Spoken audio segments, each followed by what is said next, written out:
6,700 కోట్లకి చేరిందట fee reimbursement బకాయి. అయితే ఆందోళన చెందొద్దని లోకేష్ గారు చెబుతున్నారు. మీరు ఆందోళన చెందకుండా ఉంటారా మురళి గారు?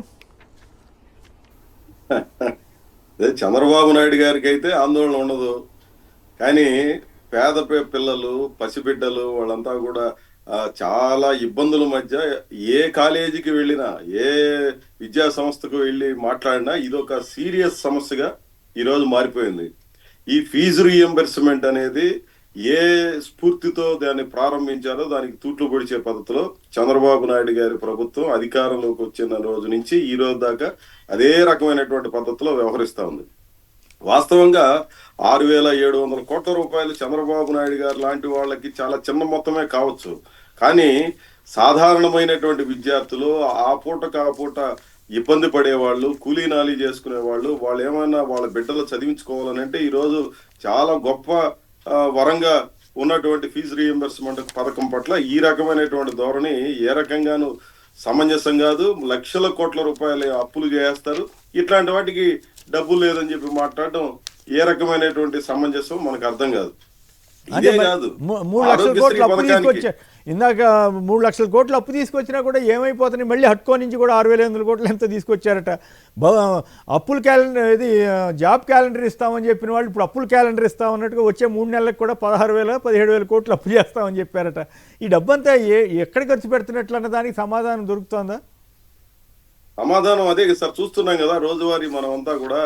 ఈ ప్రతి మంత్రివర్గ సమావేశంలో జరిగేది భూముల కేటాయింపులు, లేదా కార్పొరేట్ కంపెనీలకి సేవ చేసుకోవడాలు, ప్రైవేటీకరణ, ఇట్లాంటి వాటి చుట్టూ జరుగుతున్నటువంటి ఖర్చు, అట్లాంటి వాటికి పోస్తున్నటువంటి డబ్బు ఈరోజు వాళ్ళకి ఏమైనా ప్రయోజనాలు ఉన్నాయా అన్నటువంటి వాటి మీద జరుగుతున్నటువంటి చర్చ. ఏ మంత్రి ఇప్పటిదాకా జరిగిన ప్రతి మంత్రివర్గ సమావేశాన్ని మీరు తీసుకోండి, నిర్ణయాలు పరిశీలన చేయండి.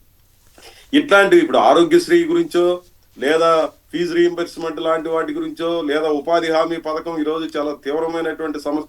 ఆంధ్ర రాష్ట్రానికి చాలా పెద్ద సమస్య ఈరోజు ఆ ఉపాధి హామీ సమస్య లాంటిదో, లేదా తీర ప్రాంతంలో ఉన్నటువంటి సమస్యలో, లేదా భూములు పోగొట్టుకుంటున్నటువంటి సామాన్యుడి గురించో, వీళ్ల గురించి, నిర్వాసితుల గురించి, ప్రజల కష్టాలు లేదా ఇబ్బందులు, లేదా రాష్ట్రానికి వస్తున్నటువంటి సమస్యలు, వీటి మీద చర్చ ఉందా?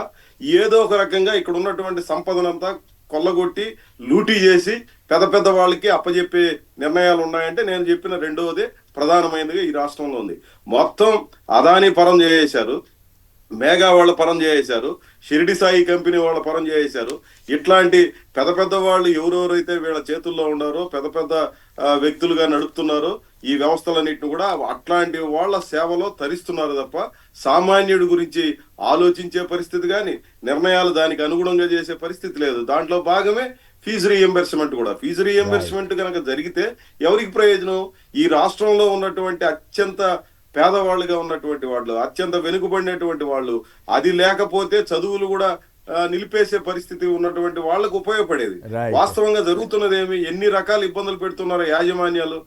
వాళ్ళ సమస్య వాళ్ళదైతే మీరు డబ్బులు కట్టకుండా కొనసాగడానికి వీలేదు, మీరు టీసీలు తీసుకుని వెళ్ళిపోండి లేదా నిలిచిపోండి అని చెప్పి ఎన్ని రకాల అవమానాలు. అయితే ఇంకొక పాయింట్ సమాధానం చెప్పండి. మీ మీద కూడా ఈ మధ్య పోలీసు దాడులు బాగానే పెరిగినట్లున్నాయి. అంటే మేమంటే మీ పార్టీ వాళ్ళ మీద కూడా, మరి అయినా కూడా నిన్న సోషల్ మీడియాలో మొన్న ఆయన కేసులు అటన్నిటి గురించి లోకేష్ గారు సమీక్ష చేస్తున్నారట. నిన్న జూపూడి ప్రభాకర్ రావు గారికి ప్రెస్ కాన్ఫరెన్స్ పెట్టి నీకేం సంబంధం ఇదని ప్రశ్నించారు. అయినప్పుడు కూడా ఆయన ఆ రకంగానే వెళ్తున్నారు. మరోవైపు ఏమో 99 పైసలకే ఇస్తాము ఏమైనా సరే అంటున్నారు. మరి చంద్రబాబు గారి బ్రాండ్ ఇమేజ్ అంతా ఏమైపోయిందో తెలియదు, కానీ 99 పైసలకే కంపెనీలు వస్తున్నాయా, ఇట్లాంటి వ్యాఖ్యలు చేస్తున్నారు కదా. మీ మీద కూడా ఈ రకమైనటువంటి పోలీసు జులుం సాగుతుందా మురళి గారు? మామూలుగా సాగడం కాదు కదా సార్, చూస్తున్నాం కదా. ఇప్పుడు అనకాపల్లిలో అప్పలరాజు అని మా పార్టీ కార్యకర్త మీద పీడీ యాక్ట్ పెట్టారు. ఏం ఆయన చేసిన నేరము? అక్కడ పోరాటం చేస్తున్నటువంటి భూముల్ని ఇచ్చేస్తా ఉంటే వద్దని చెప్పి పోరాటం చేస్తున్నటువంటి వాళ్ళకి మద్దతుగా నిలబడమే.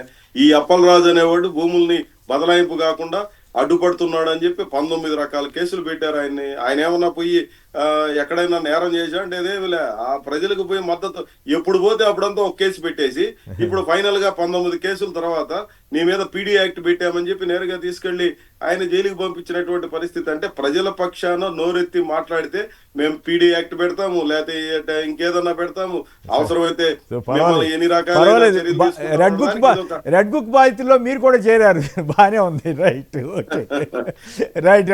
విష్ణు గారు చెప్పండి, ఫీజు రీయింబర్స్మెంట్ మీద కానీ సోషల్ మీడియా మీద కానీ ఆందోళన చెందొద్దనేమో లోకేష్ గారు అంటున్నారు, మరి మీరేమో ఆందోళన చెందుతున్నట్టున్నారు. మరోవైపు ఏమో సోషల్ మీడియా కేసులు పెట్టేదే అన్నట్టుగా నడిపించేదే అన్నట్టుగా వాళ్ళు మాట్లాడుతున్నారు, ఆయన సమీక్షలు చేస్తున్నారంట. ఏమిటి ఈ పరిస్థితి? సార్, ఇప్పుడు ఫీజు రీయింబర్స్మెంట్ జగన్మోహన్ రెడ్డి గారు, రాజశేఖర రెడ్డి గారి యొక్క మానస పుత్రిక. విద్యార్థులందరూ కూడా బాగా చదువుకోవాలని, వాళ్ళ కాళ్ళ మీద వాళ్ళు నిలబడాలని, కుటుంబాలు బాగుండాలని చెప్పని ప్రభుత్వం ఫీజు రీయింబర్స్ చేసేది.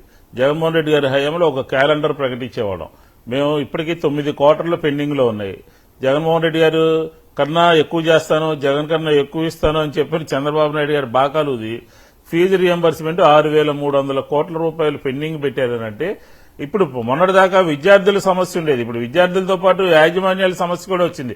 వాళ్ళు కూడా మేము టీచర్లకి, ఉపాధ్యాయులకి డబ్బులు ఇవ్వట్లేదు, టీచర్లకి డబ్బులు ఇవ్వట్లేదు, మా పరిస్థితి ఎలా ఉంది, కాలేజీ మూసేసేటటువంటి పరిస్థితి ఉంది అని చెప్పినారు. విద్యార్థులకేమో సర్టిఫికెట్లు కానీ, అవుట్ గోయింగ్ స్టూడెంట్స్ కి, ఇతర సంబంధించినటువంటి వాళ్ళకి అన్ని సర్టిఫికెట్లు ఉంటే ఉద్యోగ అవకాశాలు అవన్నీ కూడా ముడిపడి ఉంటుంది ఈ ఫీజు రీయింబర్స్మెంట్ తో. ఒక పక్క 3 లక్షల కోట్లు డబ్బులు తీసుకొచ్చి అవసరమైనటువంటి, ప్రాధాన్యత ఉన్నటువంటి, అత్యవసరమైనటువంటి ఫీజు రీయింబర్స్మెంట్ కానీ, ఆరోగ్యశ్రీకి సంబంధించినటువంటి బకాయిలు కానీ తీర్చకుండా ఈ ప్రభుత్వం ఏం చేస్తుందో ఆంధ్రప్రదేశ్ ప్రజలకు చెప్పాల్సినటువంటి అవసరం ఉన్నది అని చెప్పని అడుగుతా ఉన్నాం. అదన్నీ ఏమి లేకుండా అనామతు ఖర్చులన్నీ ఖర్చు పెట్టి ప్రజలకు అవసరమైనటువంటి ఫీజు రీయింబర్స్ చేయరు, ఆరోగ్యశ్రీ బకాయిలు, ఈ రకమైనటువంటి కార్యక్రమం చేయడం ప్రభుత్వం అడిగితే రెడ్ బుక్ ఉంటుంది. అదే ఫైనల్ గా ఏంటంటే రెడ్ బుక్, పోలీస్ పరిపాలన, పోలీస్ జులుము. నిన్నే జగన్మోహన్ రెడ్డి గారిని వచ్చి చాలా ప్రాంతాల నుంచి వచ్చి కలిశారు. ఏ రకంగా పోలీసులు అన్యాయంగా, అక్రమంగా కేసులు పెడతా ఉన్నారో, నల్లజర్ల నుంచి వచ్చి కలిశారు. అలాగే అనంతపురం నుంచి వచ్చి అక్కడ ఎన్నికలు జరుగుతూ ఉంటే వాళ్ళని అడ్డుకుని వాళ్ళని ఓటేయనీయకుండా ఏ రకంగా అప్రజాస్వామికంగా వ్యవహరించారు, వాళ్ళందరూ కూడా వచ్చి కలిశారు. ఇది రాష్ట్రంలో జరుగుతున్నటువంటి పరిపాలన యొక్క తీరుతెన్నులు. అంటే అది జరగటం ఒక ఎత్తు అయితే, లోకేష్ గారు లేకపోతే హోంమంత్రి గారు వాళ్ళేమో ఆశ్చర్యంగా ఒక మంత్రి గారే ఫేక్ వీడియో వేస్తే కేసు లేదు. మీరు చెప్పినట్టు ఆ ఉదయగిరి వింజమూరు దగ్గర ఒక మహిళా ఎంపీటీసీని తెలుగుదేశం వారు గోండాలనాలో, రౌడీలనాలో వాళ్ళు దౌర్జన్యం చేస్తే కేసు లేదంట. వీళ్ళు ఎవరన్నా ఏదన్నా చేస్తే వైసీపీలో ఏదన్నా చిన్న జరిగితే వెంటనే కేసు అంట, వాళ్ళని రౌడీల కింద ముద్రేయటం. ఏంది, ఎవరు తప్పు చేసినా ఒకే విధంగా చూడాలి కదా. పోలీస్ యంత్రాంగం, ఆంధ్రప్రదేశ్ లో పోలీస్ అంతా కూడా ఏ రకంగా పోలీసింగ్ తయారైందంటే చూసాం కదా, 36వ స్థానానికి వచ్చింది. ఆ 36వ స్థానంలో ఉన్నది అని అంటే పరాకాష్ఠకు చేరింది అనమాట. ఈ వైఎస్ఆర్ కాంగ్రెస్ పార్టీ వాళ్ళందరినీ లేకపోతే అసందర్భంగా తీసుకుని వెళ్లి పెట్టడము, అప్రజాస్వామిక కార్యక్రమాలు చేయడం, ఇదంతా జరగబట్టే 36కి చేరుకుంది ఆంధ్రప్రదేశ్ భారతదేశంలో పోలీసింగ్. కాబట్టి ఇది సరైన భవిష్యత్తులో రెడ్ బుక్ కాదండి విష్ణు గారు, భవిష్యత్తులో రెడ్ బుక్ బాధితుల సంఘం ఒకటి ఖచ్చితంగా పెట్టాల్సిన పరిస్థితి అయితే ఏర్పడుతుందేమో చూడాలి. రైట్, మురళీ గారు అంతే కరెక్టే సార్, అది రైట్.